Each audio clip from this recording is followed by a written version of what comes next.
चुनावी बेला है और महाराष्ट्र से लेकर बिहार तक खेला ही खेला है, क्योंकि कोई जा रहा है तो कोई आ रहा है। अपने अपने हिसाब से समीकरण बैठा रहा है, लेकिन लोकतंत्र में जनता ही जनार्दन होती है। जोड़ घटाने के सियासी बिसात पर कौन किसे शह और मात देगा, ये तो 4 जून को ही सामने आएगा। लेकिन एनडीए और इंडिया में अभी और क्या कुछ देखने को मिलेगा, यहां एक बड़ा सवाल है। और इसी बीच एक बड़ी खबर इस वक्त की आपको बता देते हैं, जो बिहार की राजनीति से आ रही है। बहुत बड़ी खबर, जहां पर पप्पू यादव की पार्टी का कांग्रेस में विलय हो गया है। पप्पू को पूर्णिया से टिकट दे सकता है महागठबंधन। चुनाव से पहले कांग्रेस का कुनबा बढ़ा है और इसी के साथ जम्मू कश्मीर के नेता लाल सिंह भी कांग्रेस में शामिल हो गए हैं। इस वक्त की ये बड़ी खबर, डोडा उधमपुर से लड़ सकते हैं चुनाव। बीएसपी में रह चुके दानिश अली भी कांग्रेस के साथ हैं। तो अब कांग्रेस का कुनबा बढ़ता हुआ चुनाव से ठीक पहले, और पप्पू यादव कांग्रेस में शामिल हो गए हैं, उनकी पार्टी का विलय हो गया है। इस पर हमारे संवाददाता ने उनसे बात की है, सुनवाते हैं आपको उन्होंने क्या कुछ कहा। पप्पू यादव ने अपनी पार्टी का विलय कांग्रेस में कर लिया है। कांग्रेस के पटके में हमारे साथ पप्पू जी हैं, उनके साथ उनके बेटे भी कांग्रेस में शामिल हुए हैं। सर, क्यों कांग्रेस में आपने विलय किया और क्या पूर्णिया लोकसभा सीट आप लड़ने जा रहे हैं? सर, कांग्रेस की आइडियोलॉजी में 5 बार सांसद, 1 बार विलय, हमेशा साथ रहे। राहुल गांधी जी के संघर्ष के प्रति मेरे साथ हमेशा रहे। आप इस बात को समझिए किसी भी कीमत पर। इसीलिए मैं बहुत क्लियर हूं, जो ट्रस्ट प्रियंका जी का और जो ब्लेसिंग राहुल जी का हमारे प्रति जो दिखा, और जिस हिम्मत के साथ प्रियंका जी ने हमें कहा कि यू ज्वाइन, मेरे लिए इनफ है, इतना ही काफी है। और जो संघर्ष आम आदमी के प्रति, किसानों के प्रति, ओबीसी को लेके दर्द है, उस संघर्ष में राहुल गांधी के साथ अंतिम सांस तक। बता दीजिए, लोकसभा चुनाव कौन सी सीट से लड़ने जा रहे हैं? सर, मैंने पहले ही कहा, मैंने अपने नेतृत्व को बता दिया, अब मैं कुछ कह नहीं सकता। कोसी सीमांचल मेरी माँ, मेरी मिट्टी, खून है। पूर्णिया मेरी लाइफलाइन है। आखिरी सवाल, आपके कांग्रेस में शामिल होने से कांग्रेस के प्रदेश अध्यक्ष अखिलेश प्रसाद सिंह नाराज हैं, वो पहुंचे भी नहीं यहाँ कांग्रेस दफ्तर। ऐसे इस पर आपको क्या कहना है? सर, मुझे राहुल जी और प्रियंका जी के ट्रस्ट ही काफी है। मैं इतना ही जानता हूँ, कांग्रेस अध्यक्ष का मैं सम्मान करता हूँ, वो मेरे भाई हैं, मेरे खून की तरह हैं। हमेशा बात करता हूँ, हमेशा फोन करता हूँ, मैसेज करता हूँ, और आगे भी कांग्रेस नेतृत्व के साथ मिलकर काम। जी का क्या संदेश? वो पिता और बेटे का रिश्ता है, वो आजीवन रहेगा। तो पप्पू यादव कह रहे कांग्रेस की विचारधारा से प्रभावित होकर वो शामिल हुए हैं। पत्नी इनकी पहले से राज्यसभा सांसद हैं कांग्रेस से, और अब तो अपनी पार्टी का कांग्रेस में विलय करने के बाद पप्पू यादव को आपने सुना, उन्होंने अपनी मंशा भी जाहिर कर दी कि वो पूर्णिया से चुनाव लड़ेंगे। और इसी बीच देखिए आप बिहार की सियासत में जिस तरीके से ये उठापटक देखने को मिल रही है, इसका असर क्या होगा। एनडीए को पटकनी लालू की रणनीति, इसके पीछे क्या है, ये आपको हम बताएंगे इस बड़ी स्क्रीन के जरिए कि आखिर ये रणनीति है क्या, किस रणनीति के तहत ऐसा फैसला लिया गया है। सूत्रों के हवाले से ये जानकारी है हमारे पास कि लालू ने ऑफर दिया है, जाप और वीआईपी को इस तरीके का ऑफर दिया गया। क्या करें, आरजेडी या कांग्रेस में विलय करने, ये ऑफर दिया गया था दोनों ही पार्टी को कि आरजेडी या फिर कांग्रेस में अपनी पार्टी का विलय कर लिया जाए। तो सूत्र ये जानकारी बता रहे हैं, ये लालू प्रसाद यादव की रणनीति। ऐसा हुआ तो फिर क्या, पप्पू यादव को पूर्णिया सीट, जैसा उन्होंने कहा भी वो लड़ना चाहते हैं, तो पप्पू यादव को पूर्णिया से उतारा जा सकता है। महागठबंधन उन्हें इस सीट से चुनाव लड़ाएगा। जेडीयू को टक्कर आरजेडी उम्मीदवार से दी जाएगी। तो ये यहां पर सूत्रों से मिल रही है जानकारी। बीजेपी को टक्कर कांग्रेस और लेफ्ट से मिलेगी। यहां जेडीयू को टक्कर आरजेडी, और बीजेपी को जो टक्कर मिलेगी वो कांग्रेस और लेफ्ट से मिलेगी। और इसी बीच जिस तरीके से ये बड़ा डेवलपमेंट हुआ है बिहार की राजनीति में, इसका असर अब क्या देखने को मिल सकता है, सीधे हम रुख कर लेते हैं। हमारे संवाददाता जैनेंद्र इस वक्त हमारे साथ जुड़ गए, अभिषेक को भी आप देख रहे हैं। लेकिन पहला सवाल जैनेंद्र आपसे, जल्दी से हमारे दर्शकों को समझाइएगा कि इसका असर अब क्या हो सकता है। क्या वाकई ये रणनीति एनडीए के खिलाफ काम आएगी?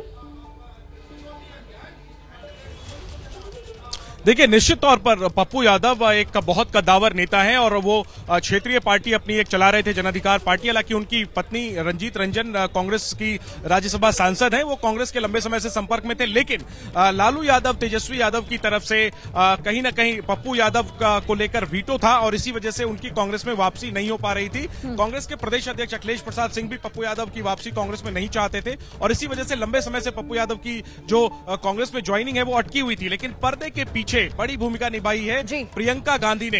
कांग्रेस के उच्च सूत्रों ने हमें बताया है कि प्रियंका गांधी ने गठबंधन के दलों से बात की, अपनी पार्टी में सहमति बनाई और इसके बाद न सिर्फ पप्पू यादव बल्कि जम्मू के एक बड़े नेता हैं लाल सिंह, जिन्हें डोडा उधमपुर सीट से कांग्रेस उम्मीदवार बनाने जा रही है, उनकी भी ज्वाइनिंग कांग्रेस में करवाई है। तो निश्चित तौर पर पप्पू यादव का के शामिल होने से इंडिया गठबंधन को मजबूती मिलेगी, कांग्रेस को एक बड़ा चेहरा मिलेगा। लेकिन पेच यही है कि कांग्रेस के अंदर खाने जिस तरीके से प्रदेश अध्यक्ष नाराज हैं, वो ज्वाइनिंग में नहीं पहुंचे। अब ये देखना होगा कि उसका क्या असर देखने को मिलता है। आखिरी बात ये मैं ये बता दूं कि पप्पू यादव पूर्णिया से चुनाव लड़ना चाहते हैं, लेकिन लालू यादव ने कल रात को पप्पू यादव से कहा कि वो मधेपुरा पर फोकस करें। पप्पू यादव पूर्णिया में अपनी पूरी तैयारी कर चुके हैं। लालू यादव आप कह रहे हैं, वो कहते हैं कि मधेपुरा पर फोकस करें, लेकिन क्या पप्पू यादव इसके लिए मानेंगे या कोई तीसरा रास्ता निकलेगा? बड़ी खबर आ रही है, बिहार को लेकर इंडिया में मंथन लगातार हो रहा है। दिल्ली में कांग्रेस और आरजेडी की बैठक हुई है। मनोज झा बोले पटरी पर है सारी चीजें और 1-2 दिन में सारी चीजें क्लियर हो जाएगी। ये मनोज झा का बयान है। इंडिया गठबंधन में कोई पेच नहीं फंसा हुआ, उन्होंने ये भी क्लियर करते हुए कहा कि किसी तरह का कोई पेच नहीं है, सारी चीजें पटरी पर हैं इस वक्त और 1-2 दिन में सब क्लियर हो जाएगा। ये बहुत ही बेहतरीन माहौल में आगे बढ़ रही हैं और 2-1 दिन में सब चीजें आपके सामने स्पष्ट हो जाएंगी। नंबर और विनेबिलिटी के बीच में एक बेहतरीन फॉर्मूला आएगा और सब कुछ तय हो जाए। ये कोई पेंच वेंच कहीं फंसा हुआ नहीं है। ये एक ऐसा गठबंधन है ना जिसमें पेंच नहीं। तो मनोज झा कह रहे हैं कि किसी तरह का कोई पेच नहीं है, लेकिन वाकई ग्राउंड पर हकीकत क्या है, सीधे अभिषेक हमारे साथ जुड़े, उनका रुख करेंगे। अभिषेक, ये बैठक हुई है, मनोज झा कह रहे हैं कि सारी चीजें ठीक है, 1-2 दिन में क्लियर हो जाएगा, लेकिन वाकई ऐसा है या कोई पेच अभी भी है जो फंसा हुआ दिख रहा है? देखिए, अभी मसले सबसे बड़े जो हैं 2 चीजें हैं। एक तो ये कि सीटों की संख्या किसको क्या मिलेगा, उसके बाद जो असली पेच है वो ये है कि किस सीट पर कौन लड़ेगा। ये एक बड़ा पेच सहयोगियों में फंसा हुआ है। जैसे कि कन्हैया कुमार की सीट ले ले बेगूसराय से, वहां पर जिस तरह से सीपीआई अपना दावा कर रही थी, पिछली बार वो सीपीआई से लड़े थे, इस बार कांग्रेस में शामिल हो गए हैं। ये अपने आप में एक पेच है। अभी जैनेंद्र बता रहे थे जो पप्पू यादव का कि मधेपुरा की थे उनको कहा जा रहा है, ये भी एक पेच। और मैं आपको बताऊं, पप्पू यादव लगातार प्रणाम पूर्णिया करके एक बड़ा अभियान चला रहे हैं और वो रैली कर रहे हैं। रैली में लाखों लोग जुट रहे हैं। उन्होंने पूरा अपना बना रखा है। वीआईपी की जहां तक बात है, हमारी जो सोर्सेस कहते हैं। अभिषेक, रोकूंगी एक सेकंड। जैनेंद्र इसमें कुछ ऐड करना चाह रहे हैं, शायद उनके पास इससे जुड़ी कोई जानकारी है। जैनेंद्र, देखिए, बिल्कुल मेरे साथ मोहम्मद जावेद हैं, बिहार के किशनगंज सीट से लोकसभा सांसद हैं और आज सुबह मुकुल वासनिक के घर जो बैठक हुई, मनोज झा पहुंचे। जावेद साहब, आप भी थे, सीटों का फार्मूला तय हो गया, ऐलान कब हो रहा है? लगभग फाइनल है और जल्द ही वो घोषणा हो जाएगी। ये तो हम लोग काफी समय से सुन रहे हैं, अब तो समय नजदीक आ गया। जानकारी है, मैं आपको बता रहा हूँ कि लगभग सब तय हो गया है, अब कभी भी घोषणा। मानकर चले कि कल पटना में सीट शेयरिंग फार्मूले का ऐलान हो सकता है। बड़ी खबर दे रहे हैं आप कि कल महागठबंधन बिहार में। बात मैं नहीं बता रहा, मैं कह रहा हूं कि जल्द से जल्द होने वाला है, कल भी हो सकता है। ये कटिहार, ये पूर्णिया, ये बेगूसराय, ये जो पेच फंसे हुए थे, सुलझा लिया आप लोगों ने? कोई पेच नहीं फंसा हुआ है। हम लोग की कोशिश ये है कि भाई जो 40 में से मैक्सिमम सीट हम जीत पाएं और उसके लिए अच्छे कैंडिडेट हो, अच्छे सीट हो, जिस पार्टी की ताकत जहां ज़्यादा है उसको वो सीट मिले। और इस पे जावेद भाई, आखिरी सवाल, आप 40 सीटें जीतने की बात कर रहे हैं, लेकिन इतने बड़े नेता पप्पू यादव की ज्वाइनिंग हुई, आप मंच पर थे, लेकिन प्रदेश अध्यक्ष अखिलेश प्रसाद सिंह वो दिल्ली में हैं, लेकिन वो नहीं पहुंचे। क्या ये दरार 40 सीटें जीतने का जो आपका लक्ष्य है उसके में आड़े नहीं आई? ये अनफॉर्चुनेट है कि इस तरह का सवाल आप पूछ रहे हैं। आप जानते हैं कितना व्यस्त शेड्यूल है सबका। ठीक है जैनेंद्र, और वो किसी तो और ये कह रहे हैं कि क्लियर है, 1-2 दिन में चीजें क्लियर हो जाएंगी, लेकिन फिर सवाल यहाँ पर यही बनता है कि फिर इतनी देरी क्यों हो रही है? आखिर क्यों सीट शेयरिंग का फॉर्मूला सामने रखने में इतना समय लिया जा रहा है? बड़ी खबर बिहार से सटे हुए झारखंड राज्य से आ रही है, जहां पर इंडिया का फॉर्मूला तय हो चुका है। सूत्र बता रहे हैं कि कांग्रेस 7 सीटों पर चुनाव लड़ेगी, जेएमएम 5 सीटों पर चुनाव लड़ने जा रही है, आरजेडी को 1 सीट, चतरा सीट दी गई है, कोडरमा सीट लेफ्ट के खाते में गई है। तो ये पूरा फॉर्मूला जो बताया जा रहा है कि इंडिया गठबंधन का कम से कम झारखंड में तय हो गया है। जैनेंद्र, यही फॉर्मूला?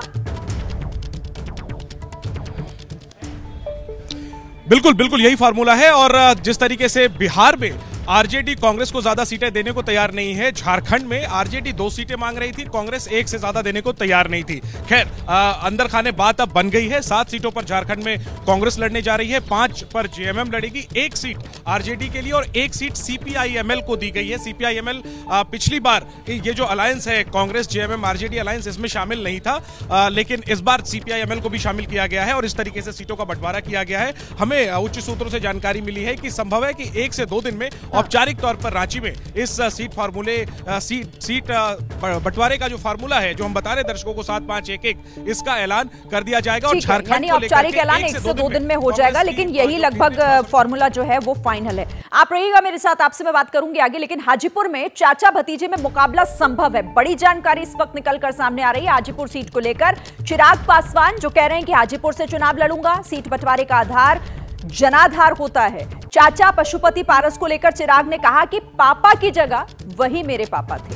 तो ये इमोशनल बयान भी उन्होंने दिया कि पापा की जगह वही मेरे पापा थे, बेटा मानते तो फिर इस तरह के हालात नहीं बनते। सुन लेते हैं क्या कह रहे हैं चिराग पासवान। राजनीति में जनाधार एक बहुत बड़ा आधार होता है सीटों को बांटने का।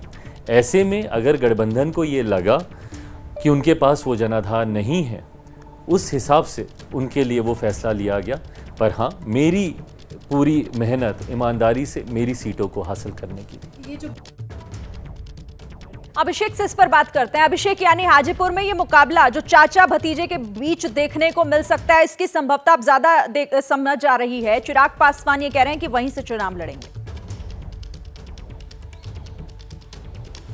देखिए, चिराग पासवान का तो तय है कि वो हाजीपुर से लड़ेंगे और हाजीपुर एक बड़े विवाद की वजह थी। चिराग पासवान एक विरासत की बात कर रहे हैं। 1977 में उनके पिता ने जो रिकॉर्ड बनाया था 4 लाख से ज्यादा वोट से जीत करके, वो विरासत उनके पास है। लेकिन मैं आपको एक अपडेट दे दूं कि पशुपत पारस को लगातार मनाने की कोशिश की जा रही है। उनका आरजेडी के साथ जो उनकी बातचीत हुई थी, वो दिशा में आगे वो ना बढ़ पाए, उसके लिए भी उनसे बीजेपी की ओर से एक रिश्ता एक बना हुआ है। और ये चिराग पासवान भी कह चुके हैं कि उन्होंने कहा था कि मोदी जी का 400 का जो लक्ष्य है वो पूरा करवाएंगे, तो वो उसके रास्ते में आड़े नहीं आएंगे। तो एक बीच का रास्ता निकालने की कवायद की जा रही। उन्हें कुछ चीजें ऑफर की गई हैं, हमारी जानकारी जो है, और वो इसलिए ऑफर की गई है कि वो इस हाजीपुर की इस रेस से कहीं वो एनडीए के रास्ते में ना आने पाए। वो बातचीत अभी ऑन गोइंग है शिरीन, वो चैप्टर अभी क्लोज नहीं हुआ है। यानी कि अभी भी इस बात की संभावना तलाशी जा रही है कि कोई बीच का रास्ता निकल जाए और चाचा भतीजे की फाइट तो सीट पर ना देखने को। महाराष्ट्र की राजनीति से जुड़ी एक बहुत बड़ी खबर आपको बता देते हैं। इंडिया गठबंधन में सीट बंटवारा लगभग फाइनल हो गया है। अगले 24 घंटे में पूरी तस्वीर क्लियर हो जाएगी। कल मुंबई में सीट बंटवारे का ऐलान होगा। प्रकाश आंबेडकर की पार्टी बाहर होगी। तो इंडिया गठबंधन में सीट का जो फॉर्मूला है वो फाइनल हो चुका है और इसका ऐलान 24 घंटे के बाद हो जाएगा। पूरी तस्वीर क्लियर हो जाएगी।